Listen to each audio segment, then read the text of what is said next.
La nuit était froide, immobile, presque cruelle. L'hiver de l'Ouest ne faisait pas de bruit, mais il prenait tout. La chaleur, la force, l'espoir. Elle avançait lentement sur le chemin de terre, chaque pas plus lourd que le précédent.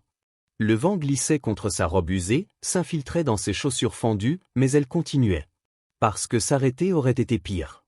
Dans ses bras, elle portait un petit chien. Trop maigre. Trop calme. Il ne pleurait même plus.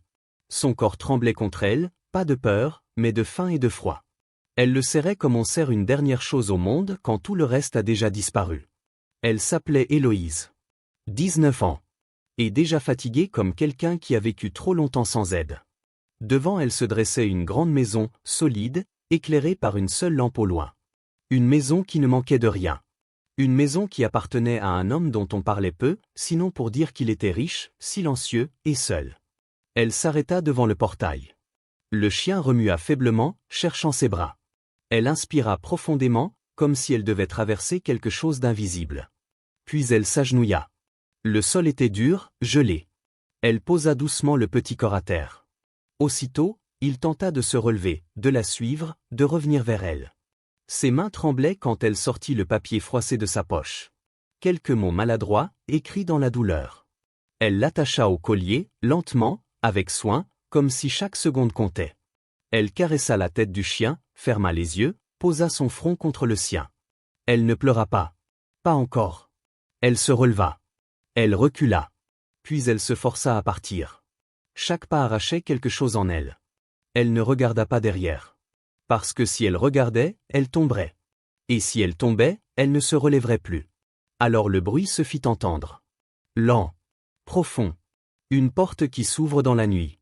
Elle s'arrêta net, le souffle coupé. Une voix d'homme, calme, posée, sans colère, traversa le silence.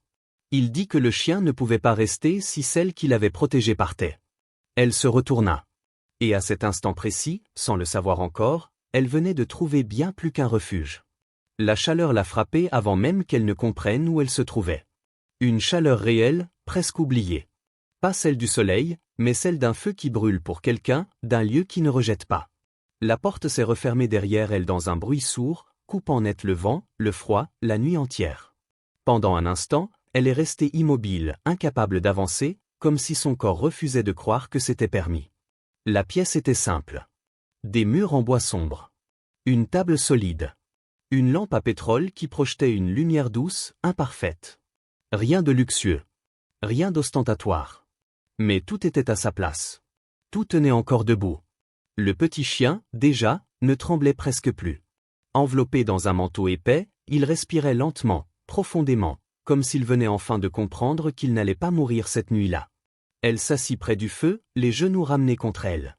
Ses mains brûlaient au contact de la chaleur, et cette douleur-là lui semblait presque belle. Elle n'avait pas ressenti cela depuis si longtemps. Autour d'elle, l'homme se déplaçait sans bruit. Il ne posait pas de questions. Il ne la regardait pas comme une intruse. Il faisait simplement ce qu'il fallait faire. Ajouter du bois. Verser de l'eau chaude. Poser un bol sur la table. Le silence n'était pas pesant.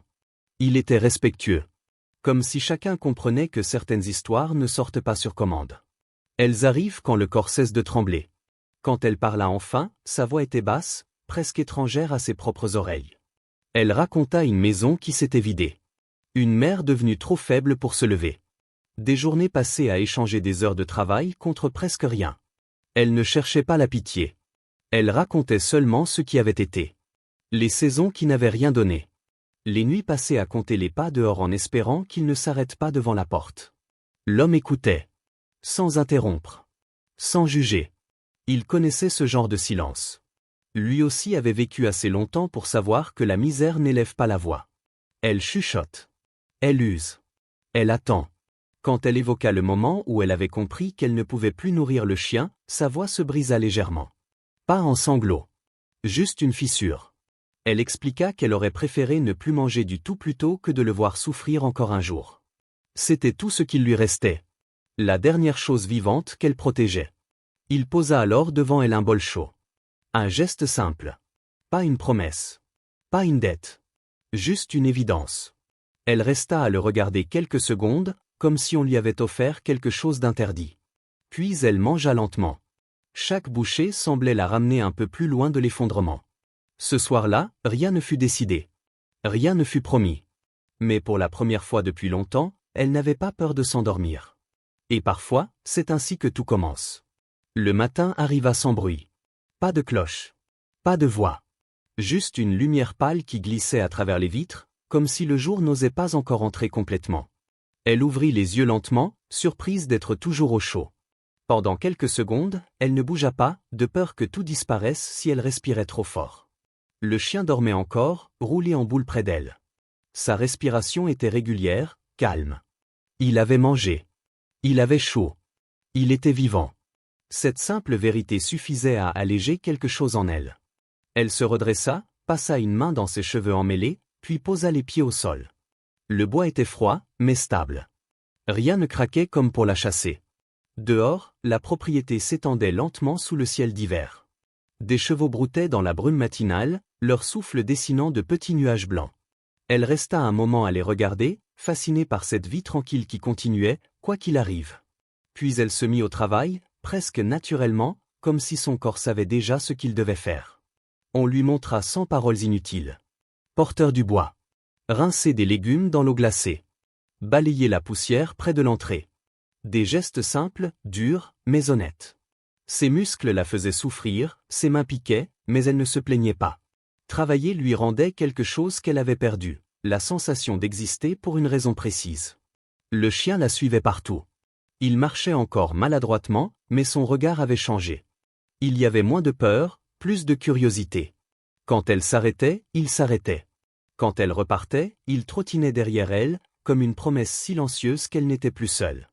L'homme, lui, observait de loin. Il ne surveillait pas. Il constatait. Il parlait un peu plus chaque jour.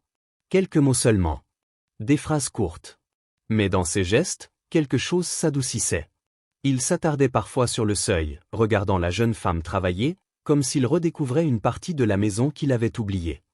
Les jours passaient lentement. Le froid restait, mais il semblait moins cruel. Chaque soir, elle montait se reposer avec une fatigue différente. Une fatigue qui ne faisait pas peur. Une fatigue qui annonçait un lendemain possible. Une nuit, alors qu'elle serrait la couverture contre elle, elle comprit ce qui avait changé. Ce n'était pas seulement d'avoir un toit. C'était de ne plus attendre le pire à chaque bruit. Son cœur ne battait plus pour survivre, mais pour continuer. Et sans qu'elle s'en rende compte, quelque chose de fragile, mais réel, commençait à renaître. Elle commença à mettre de côté de petites choses sans que personne ne le remarque. Un morceau de pain enveloppé dans un tissu. Un reste de soupe gardé au chaud. Rien d'important aux yeux de ceux qui n'avaient jamais manqué. Mais pour elle, chaque miette comptait. Chaque geste avait un sens précis. Quand la nuit tombait et que la maison retrouvait son calme, elle sortait discrètement. Le chien la suivait parfois jusqu'au portail, puis s'arrêtait, comme s'il comprenait que ce chemin ne lui appartenait pas. Elle marchait longtemps, serrant le paquet contre elle, jusqu'à une vieille bâtisse presque effondrée, posée à l'écart de la ville. C'était là que sa mère vivait encore. Faible. Amaigrie. Mais vivante. Chaque visite était brève. Pas de plainte. Pas de reproche. Juste des mains qui se rejoignent, un regard reconnaissant, et cette question murmurée que sa mère posait toujours avec inquiétude. « Est-ce que tu manges, toi aussi ?» Elle répondait oui, doucement, même quand ce mot lui semblait encore fragile. Elle ne mentait pas vraiment. Elle espérait. Un soir, alors qu'elle rentrait plus tard que d'habitude, elle trouva l'homme assis près du feu, le regard pensif. Il ne demanda rien. Mais il avait vu. Les allées et venues. Les silences.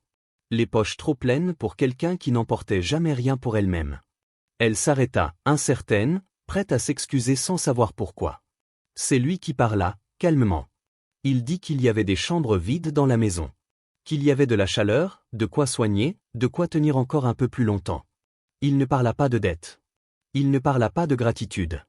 Il parla comme quelqu'un qui propose sans imposer. Elle sentit son cœur se serrer. L'idée de soulager sa mère était presque trop belle pour être acceptée sans peur. Mais avec cette peur venait une autre, plus lourde encore, celle de devoir quelque chose. Elle baissa les yeux, expliqua qu'elle avait déjà trop reçu. Qu'elle ne voulait pas devenir un poids. Qu'elle préférait se contenter de ce qui lui avait été donné. Il resta silencieux un moment. Puis il raconta, pour la première fois, un fragment de son propre passé. Une période où lui aussi n'avait plus rien. Ou un geste gratuit l'avait maintenu debout quand tout s'écroulait. Il expliqua que certaines aides ne sont pas des chaînes, mais des passages.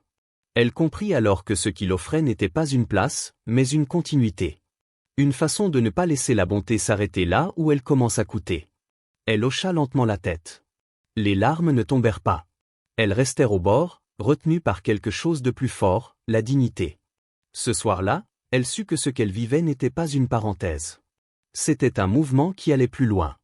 Cela arriva sans prévenir, comme toujours. Pas sous la forme d'un cri, ni d'un drame annoncé. Juste un bruit de sabots trop rapide sur le chemin. Une poussière levée brutalement. Une présence qui n'aurait jamais dû franchir ce portail. Elle étendait du linge près de la clôture quand elle sentit son corps se raidir avant même de se retourner. Il y a des peurs qui n'ont pas besoin d'être expliquées. Elles s'installent dans les muscles, dans la respiration, dans la façon dont le cœur ralentit pour mieux encaisser le choc. L'homme qui s'approchait n'avait pas changé. Le même regard dur. La même fatigue sale. La même colère mal rangée. Son passé venait de la retrouver. Il parla fort, trop fort, comme quelqu'un qui a besoin de bruit pour exister. Il cria son nom, revendiquant ce qu'il croyait encore posséder. Ses mots étaient lourds, accusateurs, pleins de cette violence qui ne frappe pas toujours avec les mains. Elle resta immobile. Pas par faiblesse. Par instinct. Chaque fibre de son corps se souvenait de ce que répondre coûtait. La porte de la maison s'ouvrit derrière elle. Des pas calmes avancèrent sur le sol. L'homme se plaça à côté d'elle, puis légèrement devant, sans la toucher. Ce geste simple changea tout. Il ne cria pas. Il ne provoqua pas. Il regarda l'intrus droit dans les yeux, avec cette fermeté tranquille qui n'a rien à prouver. Il dit que certaines choses ne se reprennent pas une fois qu'elles ont été brisées. Il dit que nourrir, protéger, offrir un abri n'est pas une transaction, mais un choix. Et surtout, il dit que la jeune femme n'était pas un objet à réclamer, ni une faute à réparer. Le silence qui suivit pesa plus lourd que n'importe quelle menace. L'homme du passé hésita. Sa voix perdit de sa force. Ses mots se mélangèrent. Il regarda autour de lui, comme s'il comprenait enfin qu'il était seul avec sa colère. Quand il repartit, ce ne fut pas dans la dignité, mais dans l'épuisement. Elle sentit ses jambes lâcher une fois le danger disparu. Elle glissa lentement au sol, incapable de retenir plus longtemps ce qu'elle contenait depuis trop d'années. Pas de sanglots. Juste une respiration brisée, trop rapide, trop courte. L'homme s'accroupit près d'elle. Il ne parla pas tout de suite. Il posa simplement sa main sur la sienne. Chaude. Solide. Présente. Il lui dit qu'elle n'avait plus à avoir peur. Que personne ne viendrait la chercher ici. Que certaines portes, une fois fermées, ne se rouvrent jamais. Et pour la première fois, elle le crut vraiment. Ce jour-là, elle comprit que la sécurité n'est pas seulement l'absence de danger. C'est la certitude que quelqu'un se tiendra entre vous et ce qui vous a brisé. Après ce jour-là, quelque chose se calma en elle. Pas d'un coup. Pas comme un miracle. Mais comme une mer après la tempête, encore agitée, mais sans vague violente. Elle recommença à respirer sans compter. À marcher sans écouter derrière elle. À dormir sans sursauter au moindre bruit. Les jours reprirent leur rythme. Le travail, les repas partagés sans cérémonie, les soirées près du feu. Mais entre eux, l'air avait changé. Il y avait désormais une attention nouvelle, discrète, presque maladroite. Un regard qui s'attardait une seconde de plus. Une main qui se retirait lentement, comme si elle hésitait à partir. Un après-midi, le ciel se chargea soudainement.